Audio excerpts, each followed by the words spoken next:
Bismillahirrahmanirrahim. Assalamualaikum warahmatullahi wabarakatuh. Selamat pagi semuanya. Saya Nadesha Putri, mahasiswa semester 3 dengan jurusan Manajemen Pendidikan Islam di STAIN Sultan Abdul Rahman, Kepulauan Riau.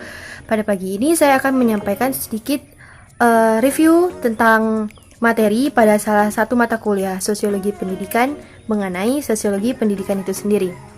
Sosiologi pendidikan adalah suatu kajian bagaimana institusi dan kekuatan sosial mempengaruhi proses dan hasil pendidikan dan begitu pula sebaliknya. Jadi dalam proses sosiologi pendidikan ini terjadi feedback atau timbal balik yang akan mempengaruhi bagaimana sebuah kerja institusi itu mempengaruhi sosial yang ada di dalam pendidikan. Nah, salah satu tokoh yaitu Surgen, beliau menyampaikan bahwa pendidikan yaitu instrumen untuk mengatasi kesenjangan, mencapai derajat kesetaraan yang tinggi, dan mencapai tingkat kesejahteraan yang baik bagi siapa saja. Di antara fungsi atau tujuan yang disebutkan tadi, ketiga hal tersebut berkaitan. Seperti contoh, seseorang menempuh pendidikan pasti ada tujuannya, bukan hanya untuk sekedar pendidikan, lalu ya udah gitu aja.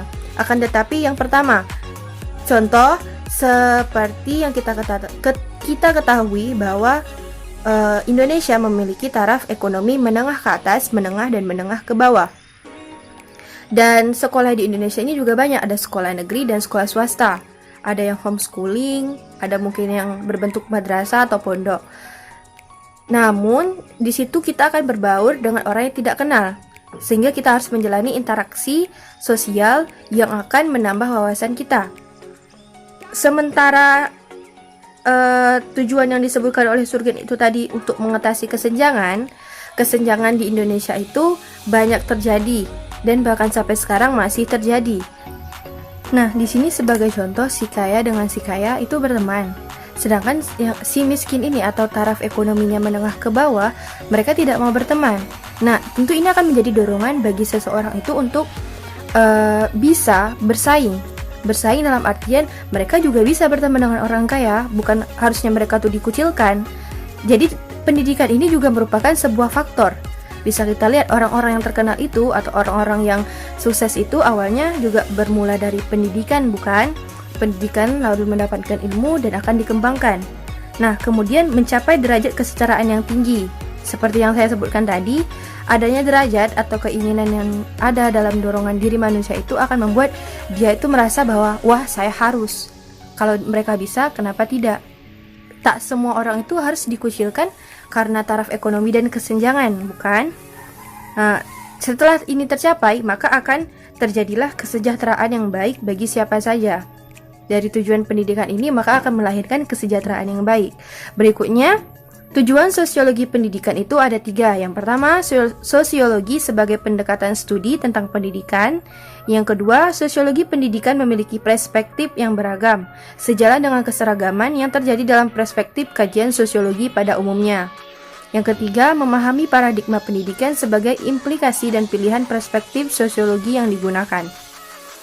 Lalu, tentu kita bertanya, sosiologi pendidikan itu mengapa tiba-tiba ada, kan? Nah, jadi sosiologi pendidikan ini ada karena dilandasi oleh teori. Yang pertama, pendidikan mau tidak mau harus bisa menyiapkan sebuah generasi yang siap memasuki masyarakat yang berubah menuju masyarakat berbasis pengetahuan. Hal ini juga maksudnya tuh sedang diterapkan. Karena tidak mungkin kita itu harus melek pengetahuan. Sementara di dunia ini bukan hanya sekedar ruang lingkup yang sempit, tapi dunia ini memiliki ruang lingkup yang luas. Karena kalau kita tidak mengetahui sesuatu hal, maka kita akan bingung seperti, maksudnya apa gitu kan? Karena kita itu melek pengetahuan, jadi kita itu perlu pendidikan untuk mendapatkan pengetahuan yang akan kita gunakan untuk kita sendiri dan orang lain, baik itu untuk sekarang maupun yang akan datang. Yang kedua, praktisi pendidikan dapat merumuskan cara menetapkan orientasi yang relevan dengan dunia yang di satu pihak. Namun di lain pihak, dunia pendidikan tidak memiliki distori dan disorientasi. Yang ketiga, pendidikan memerlukan perangkat pisau analisa sosiologis karena ia bukan sekedar mesin atau teknologi pembelajaran saja. Yang berikutnya yaitu ruang lingkup kajian sosiologi pendidikan. Ruang lingkup kajian sosiologi pendidikan itu ada 4. Yang pertama, hubungan sistem pendidikan dengan aspek lain di masyarakat. Jadi sistem pendidikan ini bukan hanya diukur dari seperti dari taraf ekonomi, namun ada juga dari taraf kemajuan, pengembangan iptek, dan lain sebagainya. Jadi bagaimana sistem dari sosiologi ini berbaur di masyarakat itu juga diperlukan. Yang kedua, hubungan antar manusia di dalam sekolah. Sementara kita tahu di dalam sekolah itu bukan hanya kita-kita atau misalnya kawan-kawan yang kita kenal, namun ada juga orang-orang baru. Nah, dan itu kita perlu berinteraksi untuk membentuk sebuah komunikasi yang baik. Yang ketiga, pengaruh sekolah terhadap pengaruh perilaku dan kepribadian semua pihak sekolah atau lembaga pendidikan. Dalam satu sekolah, kita adalah pendongkrak atau pendorong bagaimana sekolah itu akan maju. Nah, sekolah ini akan berbaur dengan sekolah-sekolah yang lain untuk membandingkan sistem pendidikan ataupun demi membentuk kemajuan yang akan dicapai. Yang keempat, hubungan lembaga pendidikan dalam masyarakat. Jadi lembaga pendidikan ini juga tidak hanya di sekitar sekolah saja, namun masyarakat juga termasuk, seperti kita, orang tua, dan lingkungan yang ada di sekitar sekolah juga berpengaruh. Yang berikutnya itu tujuan sosiologi pendidikan. Yang pertama, analisis kedudukan pendidikan di dalam masyarakat. Analisis ini bertujuan untuk seberapa pentingkah pendidikan itu di dalam masyarakat. Bukan hanya sekedar kita bersekolah, kita tahu pendidikan, namun kita tidak tahu kepentingan dari sekolah dan pendidikan itu tersebut di mata masyarakat itu apa. Yang kedua, analisis interaksi sosial di sekolah, antar sekolah, dan antar masyarakat. Yang ketiga, analisis hubungan pendidikan juga dengan kemajuan dan perkembangan sosial. Yang keempat, dasar untuk menentukan tujuan pendidikan. Yang kelima, penerapan prinsip-prinsip sosiologis dalam proses pendidikan. Nah, dalam sosiologi pendidikan ini ada 3 paradigma. Yang pertama itu paradigma behavioristik atau klasik. Yang kedua, paradigma konstruktivistik. Yang ketiga, paradigma sosial kognitif. Paradigma behavioristik ini dia muncul sekitaran tahun 1930-an yang dipelopori oleh Pavlov, Watson, Skinner, dan Thorndike. Ya, gitulah namanya ya. Kemudian paradigma ini tersebut juga berpengaruh dalam dunia pendidikan di era 1960 sampai 1970-an di barat, dan bahkan tahun 90-an, tahun 1990-an di Indonesia. Yang kemudian paradigma ini dapat dilihat dalam berbagai bentuk pengembangan manajemen pendidikan berdasarkan pada pemikiran positivisme, empirisme, teknokrasi, dan manajerialisme. Yang berikutnya, menurut Pavlov, itu menunjukkan hubungan simpel antara stimulus dan respon dalam pengajaran. Kemudian Watson, pembelajaran merupakan proses pembentukan kondisi mewujudkan bentuk substitusi satu stimulus terhadap yang lain. Yang terakhir itu Thorndike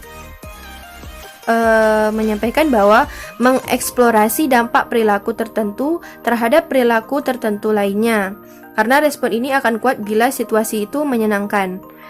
Kemudian ada paradigma konstruktivistik yang muncul pada sekitar 1960-an, dipelopori oleh Chomsky dan linguistik, Simon dalam computer scientist, dan Brunner dalam pengetahuan kognitif, dan belakangan beralih ke pendekatan sosial budaya.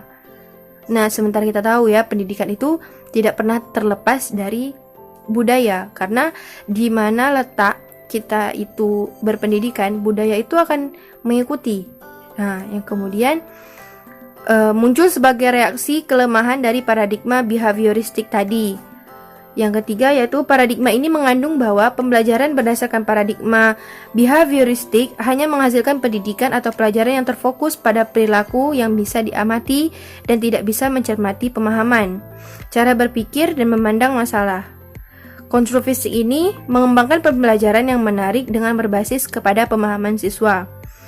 Yang berikutnya bertujuan untuk menciptakan situasi pembelajaran yang menarik dan kondusif, juga melibatkan siswa yang tidak hanya semata-mata tugas guru saja. Kemudian, paradigma ini juga disebut pembelajaran dipandang sebagai proses yang dikendalikan sendiri oleh siswa. Yang terakhir yaitu paradigma sosial kognitif yang muncul pada tahun 1997, dipelopori oleh Brodo, yang merupakan gabungan dari behavioristik dan konstruktivistik, yang merupakan prinsip dasarnya bahwa pembelajaran diatur sedemikian rupa sehingga siswa bisa menggunakan sistem pengetahuan yang dimilikinya dan digunakan untuk berdialog di lingkungannya. Jadi sosiologi pendidikan ini sangat penting karena pendidikan itu bukan hanya dalam taraf pribadi namun juga sosial, karena sosial ini kita perlu berbaur untuk menjalankan interaksi komunikasi yang baik sehingga bisa menciptakan suatu tujuan yang akan mengatasi kesenjangan, mencapai derajat kesetaraan dan menciptakan kesejahteraan yang baik untuk kita dan orang lain. Dan sekian, terima kasih. Assalamualaikum warahmatullahi wabarakatuh.